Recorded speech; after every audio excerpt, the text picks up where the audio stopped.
You ever have one of those days where you wake up and you got some things you're going to get done, and then your wife tells you you have to drive 600 miles in 10 hours to go pick up some sheep? No? You don't have those days? Well, then you don't live at Porter Valley Ranch.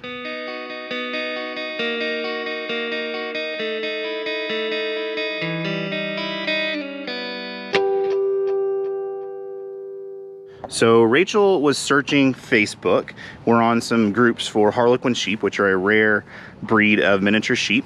And she found 4 sheep at a good price in Mississippi.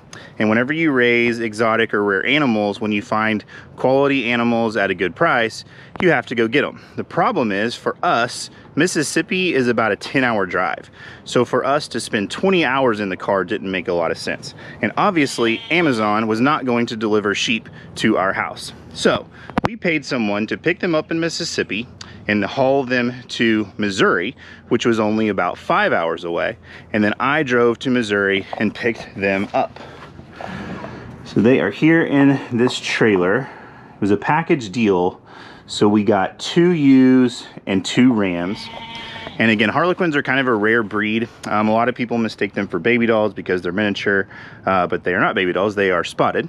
And so we got these 4 and brought them to our house. And anytime you bring new animals to a farm, it is a good idea to quarantine them we usually do about 2 weeks, just so you can watch them, make sure everything's fine. But that means that we have to separate our herd out as well. So, since Rachel is the sheep person, we are going to move these sheep over to the other pen on the other side of the swimming pool. And then we're going to let the baby dolls into this pen, and we're going to put the new sheep into this pen. All right, let's go.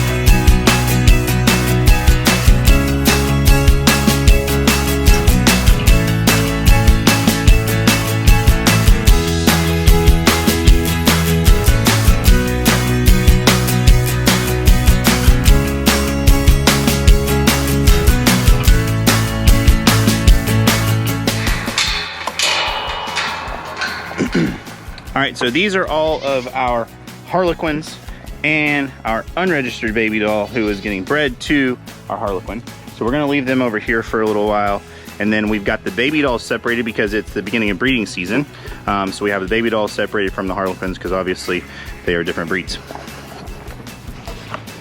So this is our little ram, George, and Duchess and Queenie. They're our only pure baby dolls, registered baby dolls.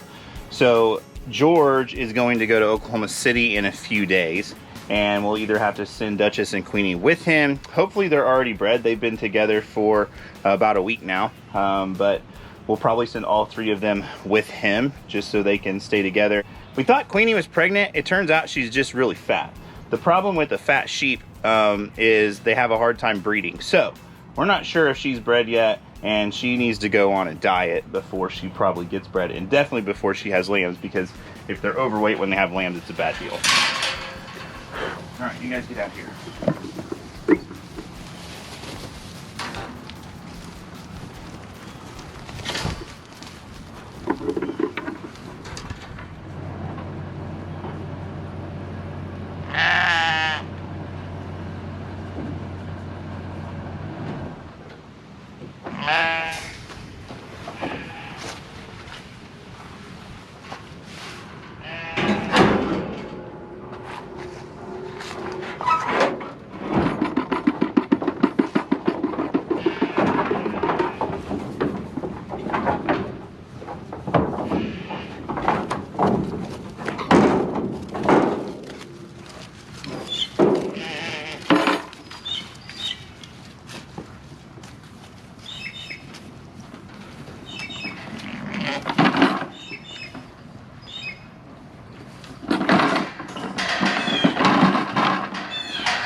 All right, so we've had a couple videos where we brought animals in for quarantines and people say they can still touch each other, which you can see they can still touch each other like this.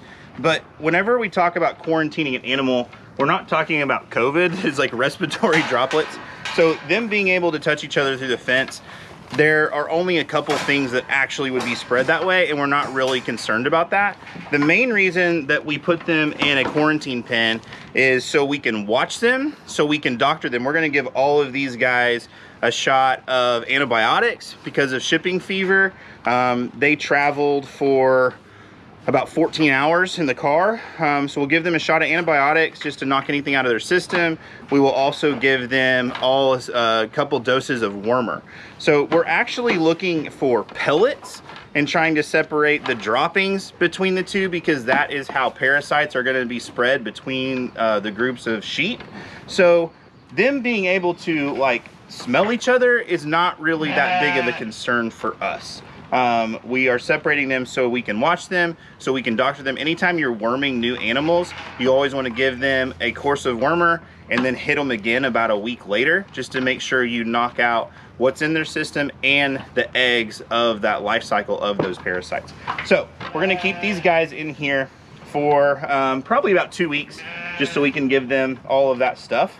But these are Harlequins. So a question that we would get asked, or you would probably ask yourself, is why would someone drive so far and spend so much time and cost to bring 4 sheep onto your property? Well, it's because number one, they're hard to find.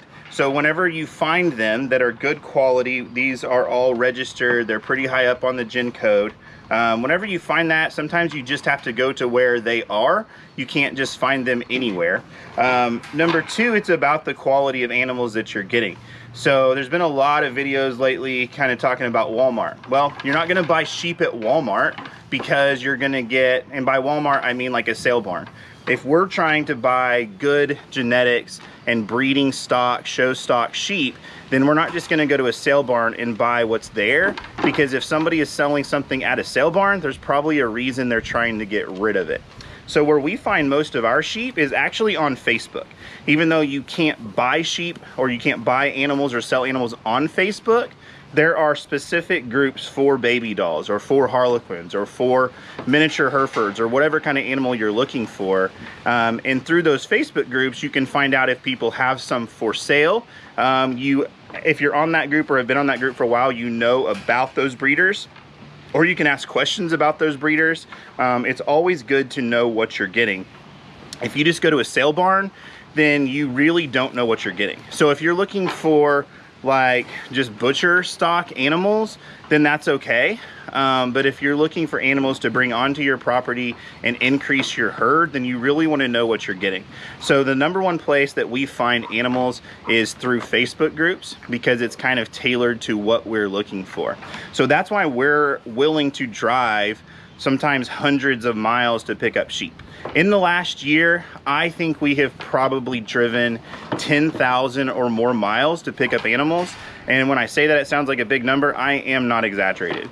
We have been to Dallas 3 times. We've been to Kansas City. I've been to St. Louis. We've gone to Nebraska. And now these came from Mississippi. So we have literally driven all over the country to make sure that we get the animals that we want, that are gonna produce the flock or the herd that we want in the future. So if you want good animals, you have to do your research and you have to do your homework to know what you're getting, where you're getting them from, and then sometimes you just have to go get them. So that's what we did. Okay. I hit the road just like Justin, kill it like Weedham and Reed. I'll be like I'm a survivor and walk a farm family. We'll go live on Wednesday nights and we hope you stop by, 'cause you know where all your friends are gonna be. Gather around, sit yourself down for some YouTube TV. What is it?